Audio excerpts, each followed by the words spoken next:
ಜನಾಂಗದ ಶಾಂತಿಯ ತೋಟ. ನಮ್ಮ ಸಂಸ್ಕೃತಿಯೊಂದು ಸನಾತನ ಕಲ್ಪವೃಕ್ಷ. ಕಾಲದಿಂದ ಸನಾತನವಾದರೂ ಅದರ ಚೇತನ ನಿತ್ಯನೂತ. ನಮ್ಮ ದೇಶದಲ್ಲಿ ಹರಿವ ನೀರಿನಲ್ಲಿ ವೇದ ವಾಚನವಿದೆ, ಸುತ್ತ ಗಾಳಿಯಲ್ಲಿ ಶಾಂತಿ ಚಿಂತನವಿದೆ. ಇಲ್ಲಿನ ಮಣ್ಣಿನ ಕಣಕಣದಲ್ಲೂ ಕರುಣೆ ಕಂಪನವಿದೆ. ಹಲವು ಜನರ ಭವ್ಯ ಭವಿಷ್ಯಕ್ಕೆ ಭದ್ರ ಬುನಾದಿ ಹಾಕಿರುವ ದೇಶ ನಮ್ಮ ದೇಶವು ಅರಿವಿಗೆ ಅಡಿಗಲ್ಲು, ತಿಳಿವಿಗೆ ತಳಹದಿ.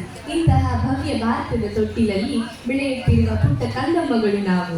ಇಂತಹ ದೇಶಭಕ್ತಿಯಲ್ಲಿ ಸಾಗುವ ಒಂದು ಗೀತೆ ಇದೀಗ ನಿಮ್ಮ ಮುಂದೆ. ರಚನೆ ವಿನಾಯಕ ಹೆಗ್ಡೆ ಭದ್ರನ್, ಸಂಗೀತ ಚಿನ್ಮಯ್ ಭಟ್.